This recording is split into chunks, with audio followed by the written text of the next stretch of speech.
Welcome in, ladies and gentlemen, to another edition of the Bengal Tiger podcast. I'm Billy Embody. With me is Matthew Brune. We've got a lot to talk about today as LSU landed Notre Dame transfer Logan Diggs out of the portal, the former Rummel standout who played both sides of the ball in high school, went up to South Bend and ended up at running back, where Brian Kelly and his staff did recruit him. And he ended up this past season totaling over 1,000 all-purpose yards. He entered the portal, visited LSU, visited South Carolina, visited Ole Miss, but ultimately ends up at LSU. Matty B, you've got a really in-depth transfer portal analysis on Diggs on the website right now. But let's start with your initial reaction. What's this mean for LSU at the running back position?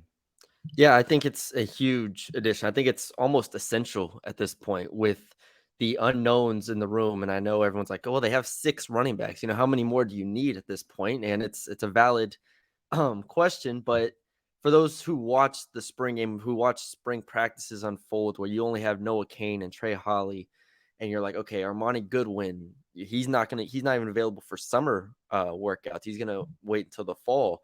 Obviously, Caleb Jackson, a freshman, we expect him to come in and have very, very high potential, but still a freshman between Caleb Jackson and Trey Holly.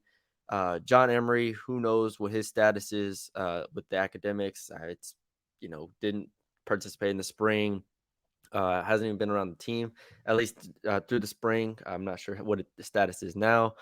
And Josh Williams, I expect him to be fine. If before this, I would have expected him to be the starting running back, but there's too many question marks right now. And if there's one thing about Logan Diggs that I love his game, which we'll get into in a bit, but it doesn't feel like he has many question marks. That's the big thing here is what you're getting in Logan Diggs. Yeah, I agree. And look, when we sit there on our Bengal Tiger message board and everybody kind of breaks down the addition of Logan Diggs in their own opinion, you get everybody from saying he could be running back one to he could be average. But look, this is a running back room for LSU that, quite frankly, doesn't necessarily have that reliability of one guy. And that's the reality of where you can use the transfer portal if you're LSU. You have multiple scholarships available. Take a guy who's proven at a high level of college football that he can contribute in a positive way. Notre Dame didn't necessarily have a quarterback like Jaden Daniels who could run the football either. So that will help him as he transitions to LSU. One thing that I would note right off the bat, 0 fumbles. He's a reliable running back. Rummel players do have a tendency to pan out at the next level. I really like this pickup for Frank Wilson. He probably had to work a little bit harder for it than we might have thought. Logan Diggs has been a guy that has been rumored to maybe enter the portal in December or January, and LSU would have been right in the mix then. But now it's May, and they get him anyway. And I think this is a really smart pickup for LSU because it's a position that you can see a lot of wear and tear on guys, as we've seen. And LSU's running back room was, the epitome of that in 2022. Yeah, and I mean, last year people can say, well, Jaden Daniels was such a prolific runner, led them in carries. No running back had more than, I think it was 97 carries for Josh Williams. And so it's like, do you really need to add a guy like Logan Diggs when it's going to be running back by committee anyways? This is where, for me, last night I watched basically 5 of his games. And I just think I think he steps on campus and he's automatically the best running back in the room. Like, he has that type of potential, that type of talent level. If you watch his games, I mean, the physical abilities there, 6 foot, 215. Only Caleb Jackson really rivals him physically, I think, in the room. He just moves so well, and the vision is there. And like you said, Notre Dame, it was interesting because not only did they not have a quarterback that could run, they really didn't have a quarterback that could throw.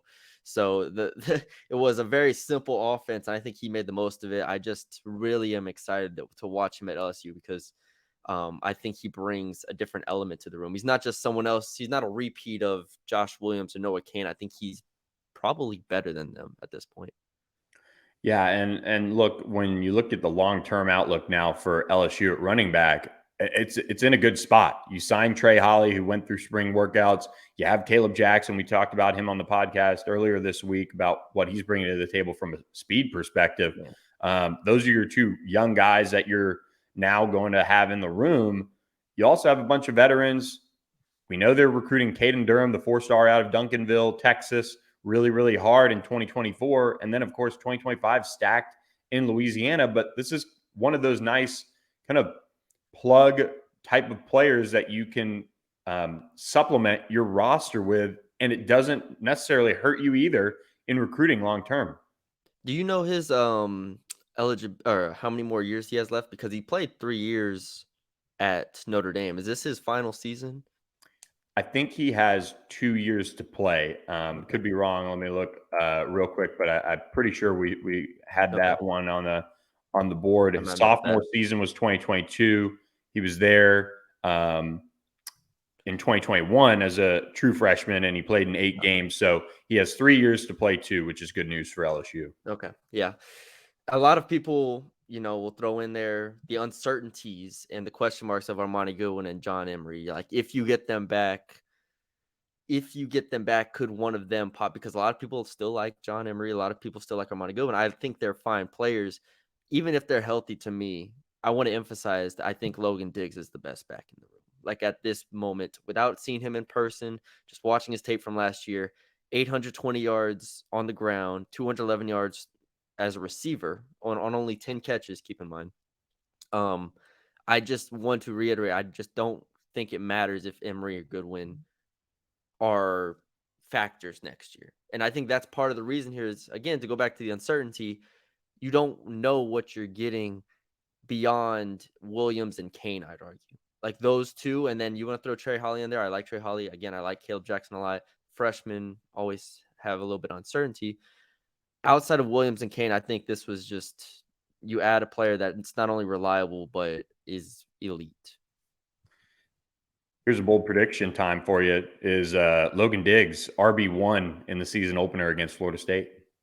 I'm right there with you. I'm right there with you. From maybe not so bold. it's I wrote in the article, I think he's the best running back in the room. I just think it's simple. And a lot of people will say, well, and I do think it still will be running back by committee to a degree, but why not? If Logan Diggs is actually as good as what I think he can be, why does it doesn't have to be 4 running backs. Like, it doesn't have to be a running back by deep committee. It can just be Diggs, Williams with some Kane at the goal line. Like that, I'd be perfectly fine with that. And let in, whoever else in situation and stuff like that. But I just don't think, I think people have gotten used to the what happened last year and even the last few years, really, where they haven't had a standout back. And so it's like, all right, well, we're just going to piece this together with 4 or 5 running backs. If Logan Diggs is actually really good, which I think he is, why not just give him, 60% of the carries here? Like, that's very much on the table to me.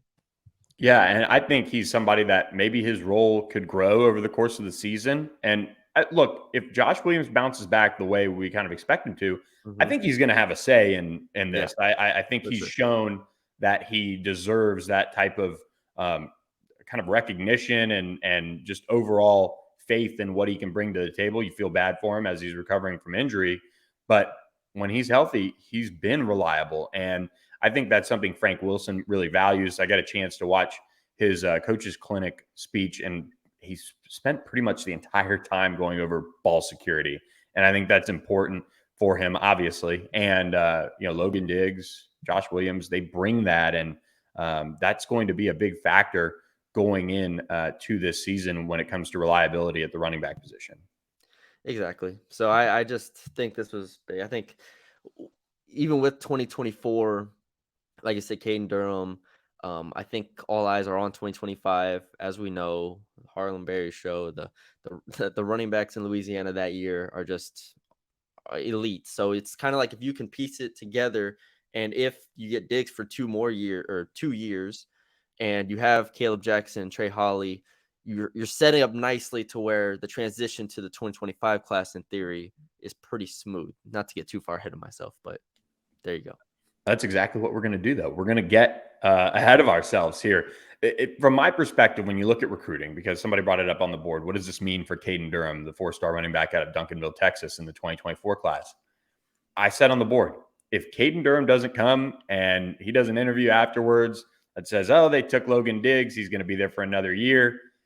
He was never coming to LSU. Yeah. And look, they would overlap for 1 year in theory if Logan Diggs stays healthy and plays out his final 2 seasons of college football versus staying 3 total years at LSU.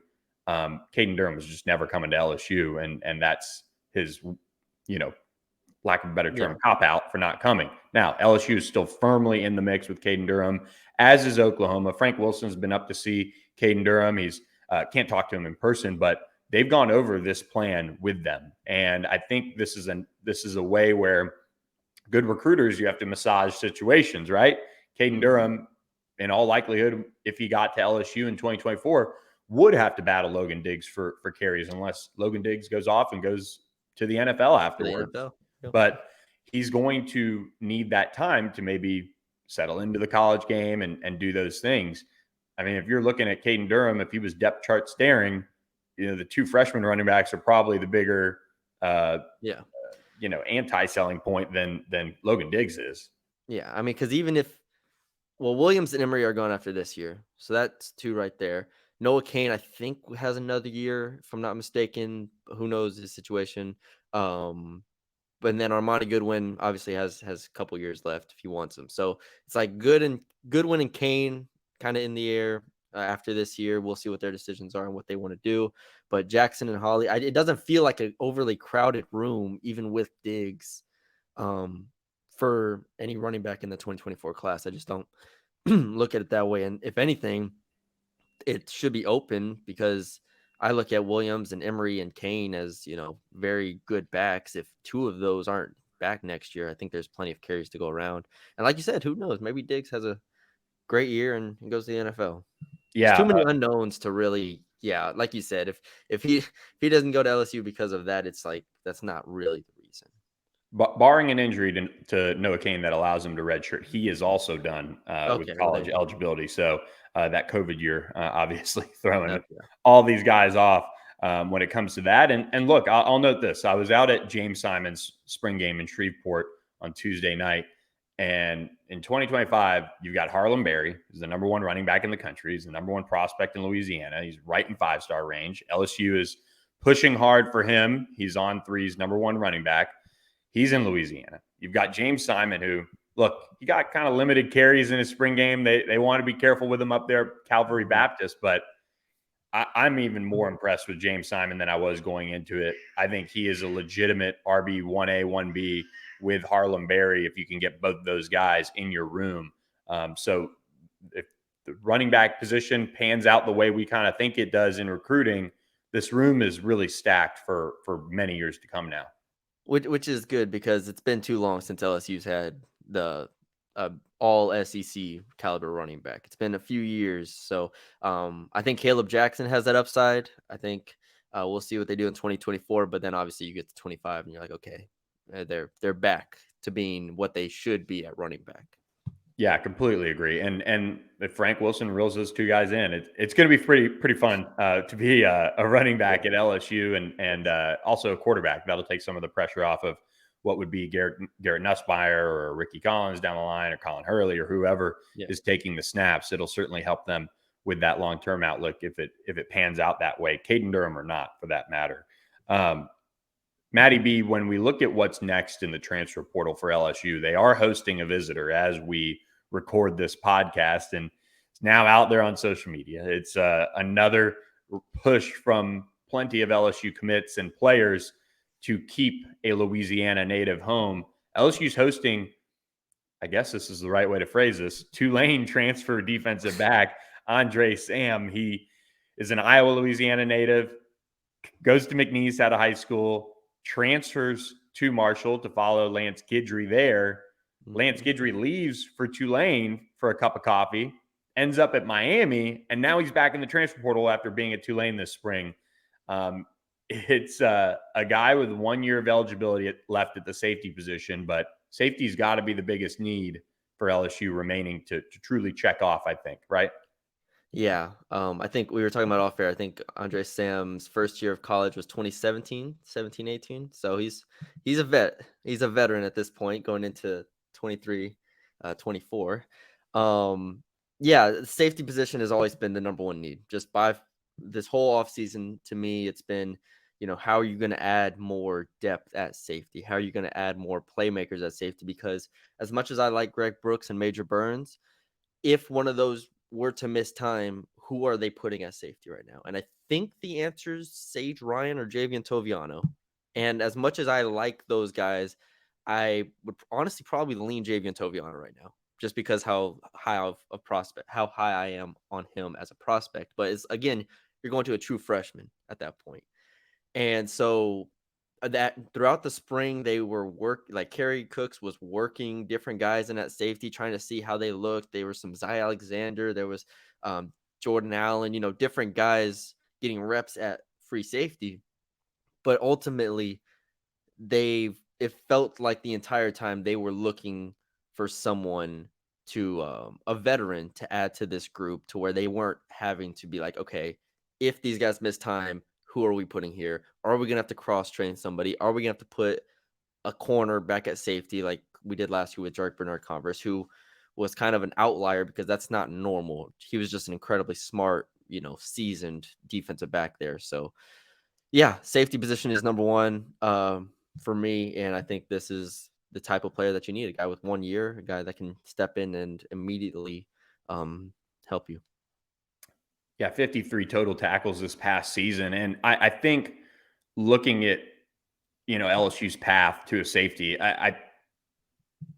they had Antonio Carter, the Rhode Island safety, kind of lined up for an official visit last weekend.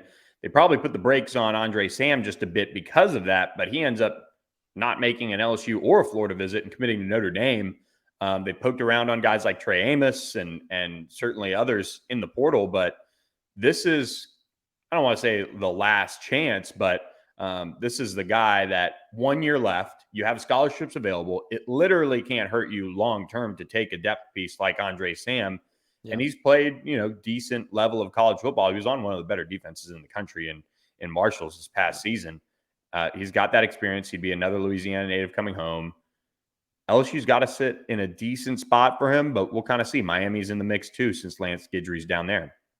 Yeah, it feels like you said, it feels like the last punch here. We're May 17th. I don't know how far into June you want to get. But yeah, this feels like an obvious answer here. But I mean, his coaching staff, do we know how hard Miami is pushing for him at this point? Go ahead. It seems like they're pushing for him, from what I've gathered, and immediately somebody put a pick in for him to land there, and the buzz was kind of around Miami, but I don't think he's made a visit down there. I think there are some other schools involved, but Yeah. it seems like he's, I don't want to say holding out, but kind of been holding out here and there for that LSU offer. Yeah. So we'll see how quickly this moves, but they can't enter the season with this safety depth chart right now. I can't see it really. So like you said, this feels urgent. I'd be surprised if it's not him, if they don't move quickly on someone else. Honestly, at this point, you got to just go find somebody, because it's too shallow. It's too shallow of a room, unless if they really trust Sage Ryan, Jordan Allen, Javian Toviano, those guys to step in, which again, I'm actually really, really high on Jordan Allen. I've been one of the Jordan Allen fan club leaders over the past year and a half, but still, I feel like you need something else here. Yeah, no doubt. And I think when you have this many scholarships available. I think LSU probably has 5, 6 Mhm. available to use in the transfer portal, kind of from our count. It's a smart play, and it's a smart play to also go after the tight end position, Matty Mhm. B and Connor Gilbreth. We talked about him on the podcast earlier, but he's worth mentioning again from our discussion earlier this week with Shay. I mean, 6'6", 260. He's that run blocking tight end, kind of extra pass protector that LSU could use to really play that 2 tight end set that they want to with this offense. Yeah, and Mason Taylor obviously got better as a blocker as the season went on, but ultimately you want him to be primarily a receiver. That's where I think his greatest talent is, his greatest upside is. And as much as we like Kamorian Pimpton, Jackson McGohan, and Mac Markway, um, they are freshmen. And I think McGohan, after watching him in the spring, I think he still needs a little bit of time, even though I was really high on him out of high school. Mac Markway is going to be a fine blocker. I think he's a fine tight end prospect. It was a little, I don't want to say it was weird. He didn't play the spring game because, it's a spring game. They don't need to play him. But there are always those lingering concerns where it's like, all right, he didn't play the last 2 years of high school, didn't play in the spring game. Can he stay healthy for a full season as a freshman playing in the SEC? I think that's asking a lot. So I'm not surprised at all that they're looking at another tight end just to get in there and block 6'6", whatever, 250 pounds, whatever he is. I think it just makes a lot of sense. It just makes a lot of sense. You're gonna add Pimpton. You already have McGohan. If you want more receiving tight ends, you have those in those freshmen. I think that's an easier role to step into than to step in and block immediately. No doubt about it. So we'll see if the visit matriculates with LSU and Connor Gilbreth. He's got a little bit of time. He was a full qualifier out of high school and could kind of take some summer visits and then get in for that summer, that second summer session in July, if that's kind of how his timeline pans out. Mason Lunsford, the Maryland offensive lineman, will arrive this summer as well. So LSU continues to tackle this transfer portal. And in the second window, it wasn't as wild as maybe we thought it would be, but they've kind of check boxes and they've not reached on kids. We've seen some other Louisiana natives that have played some college football enter the portal. They haven't moved on them ultimately, and they're just being careful with these final spots. Yeah, I think you kind of mentioned it. The only needs left to me are at safety and maybe, offensive line if they want to get another offensive lineman in there, even though I think Lunsford will be a huge, huge help for them. Those are probably the main two at this point. I don't think I'm missing a position off the top of my head, but those are the two that I look at. I'm like, all right, if they can add another safety and another offensive lineman, I'd be happy. Yeah, me too. And another JUCO prospect worth noting, Amari Wiggins is a junior college offensive lineman that they have an offer out. He's from Pensacola Pine Forest, the same high school as five-star 2024 offensive tackle John Daniels. So LSU trying to get him in for a visit. He went up to, I want to say, Illinois this weekend for an official visit. And he is closing in on a decision, but it won't be LSU. He just released a top 5 this morning. So shout out me for checking on him right before the pod. Did not do that. Penn State, Illinois, Miami, Texas A&M, and Arkansas. So the offensive line prospects to add one more are certainly, I would say they're fairly cooked at this point. Yeah, probably limited. So, yeah. All right. Maddie B, before we go, congratulations. Oh, thank you. San Antonio Spurs. There it is. Getting the number 1 overall pick. Another generational player heading to San Antonio. Look at that. I'm so happy. Just so happy. You always have this here. I don't know if y'all can really see it but there it is. Yeah, you'll get another one at some point. We'll see. Can't wait. Well, guys, thanks for listening to this edition of the Bengal Tiger podcast. For Matthew Brune, I'm Billy Embody. Keep hitting that subscribe button to our YouTube channel, and also keep hitting the subscribe button to thebengaltiger.com. Just $30 for 6 months of access to all the scoop on transfers and recruiting. I've been out on the road a little bit, seeing some high school prospects. Lots to come on the site as summer approaches with official visits as well. So you'll want to be on board. Appreciate all you guys who have jumped on board lately. Have a great weekend, everyone, and we will catch you next time with another edition of the Bengal Tiger podcast.